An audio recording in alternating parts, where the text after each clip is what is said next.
Well,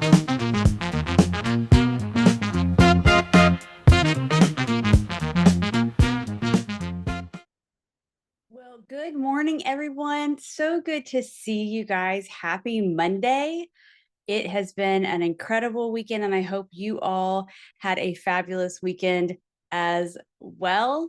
My name is Darla Bonk. I'm the CEO and founder of Darla Bonk Consulting, and I am here to make sure that your Monday starts off right. We have our 9 at 9, which you are attending every Monday morning at 9 a.m. Eastern Standard Time. I bring you 9 minutes of business tips and motivations to help you and your teams get on your way to building and living the lives that you love. So without further ado, let's get in here and let's get going. Let me get this little timer out of the way, and then we will make this happen. Give me 1 second. There we go. All right. So as you guys know, I have been talking a lot about emotional intelligence at the top of 2025 because I think it is one of the most compelling and underutilized skills that leaders have in their arsenal that they are not using. And I think it is so transformative when leaders implement this in their places of business and when they are operating from a place of heart as well as from their head and as well as from their knowledge base. I believe teams and companies operate far more efficiently and far more productively.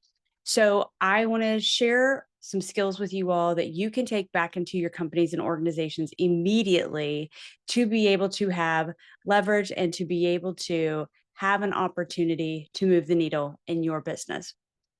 So, a quote for you today is: emotion is not a weakness in leadership. It is the bridge that transforms good leaders into great ones. Your passion, your heart, your genuine connection are the most powerful tools you possess to inspire greatness in your team. Because remember, as leaders, it is our job to what? Inspire greatness. Your ability to connect emotionally is not just a nice to have, guys. It is a game changer. How do I know? High emotional intelligence accounts for 90% of what sets top performers apart. And if you've been listening to my podcast, I've been talking about the statistic over and over again, especially with sales organizations. This is so underutilized, and it's mind-boggling because once you hear these stats and once you see the data, you begin to develop a cadence for how you can make this work very, very quickly and effectively in your business. Yet so many people are not doing it because it makes you feel like you have to come from a place of vulnerability with your team. And you're right, but there is a way to set the tone for speech that will encourage you as the leader to lead with heart and vulnerability and from an authentic emotional engagement. So, as we are here in 2025, what is the biggest thing everybody is talking about from a technical revolution standpoint? Artificial intelligence, right? AI. I want to implore you to pause and reflect for a minute. See, the heartbeat of our businesses is not found in circuits and motherboards and algorithms, but it is found in the passionate eyes and the determined spirits of your people. How many of you leaders have been in a stagnant position? You all have been if you've been in business or ownership for a significant amount of time, but then you see one of your team members or you see one of your employees get fired up again over something or for the first time, and it reminds you and takes you back to when you were in those roles or when you were doing those things and you would get excited and fired up, right? How often has your computer made you feel that way? AI, yes, it is transforming our world, right? But let me ask you this.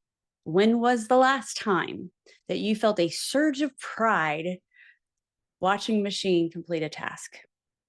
When did AI make you laugh or inspire you to push beyond your limits? This is the power of the human connection that is missing in businesses. It just is. And the truth is, in our race towards efficiency, we are risking losing the very essence of what makes us great, our humanity. So today, I really want to challenge you to lead not just with your mind, but also with your heart. It is not an either or, it is an and. So, step one, I want you to begin to cultivate emotional intelligence. Yes, I am beating the emotional intelligence dead horse because it is necessary and it is overlooked, and it is such an easy weapon to have in the arsenal as a leader, but we just aren't doing it. So, here's some ideas for you. What if you were to begin to implement a weekly empathy hours instead of office hours? Hear me out. What if you had empathy hours where team members could come in and share a personal story with you, share a personal story in your team meeting, share a personal story of a win and how it obviously could relate to business, but that could bring people together? Because listen, guys, for those of you who are true owners and founders, your people have bought into your dream. They have bought into your goal. They have bought in that you have the path to guide them and lead them for their livelihood and for their work that they are spending at least 40 hours a week doing. That is your goal. That is your dream. They have said, yes, I will help you build your dream. The very least you can do is invest back in them and hear about them and learn about them and come to know them. Sounds easy. Many of you do not do it. What if you even got crazy and wild and set a KPI to increase your company's overall emotional intelligence score by 10, 20% in the next 6 months? What if? Where could you be? Here's another one for you. Step 2, I want you to humanize your AI integration. You may think you are, but hear me out. So for every AI tool that you implement, what if you created a human impact statement? Darla, what's a human impact statement? I'm so glad you asked. It is a very powerful declaration that highlights how you and your company is making your decisions and your innovations and initiatives directly as they impact people, from your employees, your clients, your communities that you're in. It connects your strategy with your purpose, but it ensures that your business growth and your technological advances remained aligned with your human values. Here's an example. This is straight out of ChatGPT. At ABC Company, we believe that technology should serve humanity, not replace it. As we integrate AI into our operations, we are committed to enhancing, not diminishing, the human experience. In fact, our AI-driven solutions empower our employees by eliminating repetitive tasks, allowing them to focus on innovation, creativity, and deeper customer relationships. Because at the heart of every algorithm, every strategy, and every product we create is a simple but profound truth: people matter most. That's a fabulous human impact statement, right? And what if you aimed for a 50-50 balance of AI and human-driven decisions in your key processes? What if?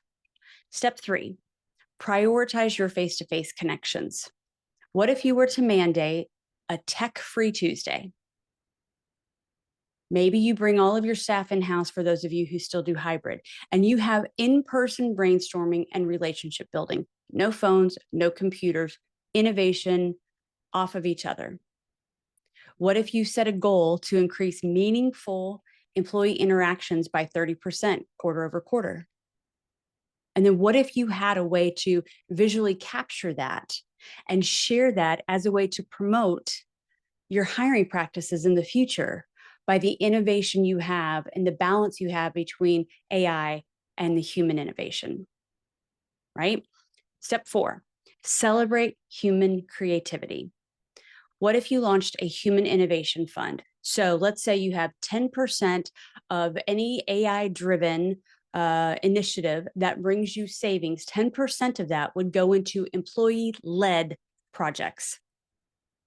What if you were to aim to generate 5 human-inspired innovations for every 1 AI-inspired one? Okay, and step 5, invest in continuous human development. Allocate 15% of your training budget to the soft skills and the emotional intelligence. Everyone is investing in AI training for their staff, and that's fabulous and wonderful. But you also have to be able to use it, right? It goes back to the whole tenured professors who are struggling to teach content right now because the students are looking it up online and saying, just kidding, professor, it wasn't 1798, it was actually 17, whatever it was, right? They're being challenged in real time because we're teaching people what to think. We have stopped teaching people how to think. So what if you allocated 15% of your training budget to soft skills and emotional intelligence? And then what if you set a goal for 100% of your employees to complete at least one human skills course annually? Because I want you to remember, AI may process your data, may make it more efficient, but only humans can process your dreams.